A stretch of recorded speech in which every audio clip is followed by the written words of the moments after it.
Welcome to Canadian Innovators, the show that celebrates innovation, entrepreneurs, and the Canadian spirit. I'm Steve Foxcroft, filling in for Jocelyn Banford. Every week, we introduce a new entrepreneur or expert in their field to tell their story. Today, I'm excited to introduce the audience to a Grey Cup winning player, a business owner, and an author of the book, Be That One.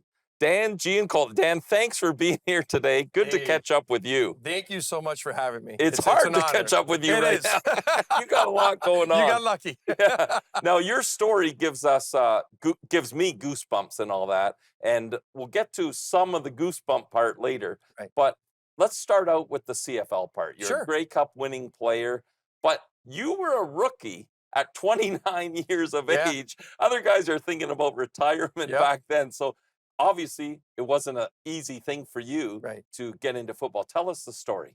I never played college university football, so that was the biggest thing, and that was the big delay in all of it. For all my 20s, I dedicated, sacrificed myself to chasing a dream. So I took what I call the alternate route, and I went to go play minor league football in Buffalo for basically 6 years. Collected a bunch of film, created a resume, and every year would do the exact same thing. I take the film, take the resume, and I would send it to every team that existed: Arena League, CFL, NFL, and that's how it all started. And you were a kicker, right? So Kicker. were you a soccer guy? Young? You went to Dennis I Morris. went to Dennis Morris High School. I was born with a soccer ball on my foot.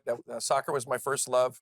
I had the opportunity to have a shot with the Canadian national soccer team under 16 at the age of 14.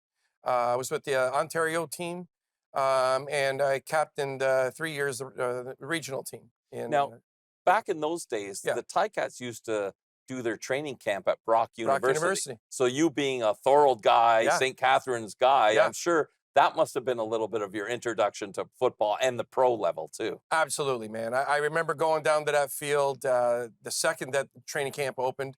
I would take my rubber football and my tee, and I would go kick always on the opposite field. And I would do it for, they had two workouts a day. I did my own workout in the morning, night, and I did it for the 2 weeks. So then you get eventually you land with the Argos. Yeah. Tell us about your Argo experience. It was second to nothing, man. I lived the year of my life. I go from grocery clerk to, at the end of all that, being, nominated for, a special teams player of the year, Canadian player of the year, rookie of the year. I was 5 points shy of breaking the rookie scoring record for a first year player. So many amazing things, made so many amazing friends, and accomplished so much. One of the guys I know you were special to you growing up. Well, Paulus Balderson must have been one, but Yeah, Rob Hitchcock, yeah, and they must have helped you because obviously without that film that you had, like you said, you didn't go to college, you didn't go to university, right, so you didn't have the film. So right, you had to have determination, right. right? So tell us about how then you ended up landing a pro contract. It was just persistence. And long story short, I was in Cocoa Beach, Florida. I was trying out for an arena team. And the Argos finally, figured, hey, man, this guy's serious. We got to give him a shot. We're looking for a kicker. So I ended up completely tore my groin up when I was out there. And they flew me home. Within 2 months, I had a workout with the team. And they signed me to the team. And that's how it all started.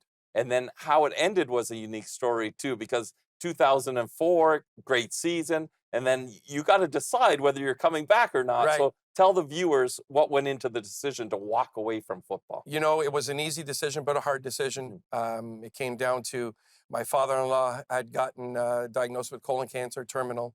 My mother-in-law, colon cancer. My wife, colon cancer. My dad got diagnosed with Parkinson's, and my mom had a major seizure, all within a year and a half. Being born and raised Italian, it's always family first, and I made the decision to walk away from the game. Quickly, one guy that we know together, Bernie Custis. Bernie Tell Custis. me your thought of Bernie Custis, because he's special to me. I know he was to you. Bernie Custis was right along the lines with Nick Volpe, two men that played the game for the love of the game, and that's what I took from them. I loved every second with them. I took so much from them, and I could never say a bad thing about those two men. I will never forget them. One thing about Bernie that always just amazed me, he never forgot a name. No, He always knew who you were. absolutely Yeah. he did. That was Bernie one thing for Custis. sure. He Yeah, was the best man. glad we brought him up. Absolutely. We're going to take a quick break. When we return, we will switch gears and have Dan tell us about his business, BTO Performance, and the challenges of being a small business owner. You are watching Canadian Innovators. Stay with us.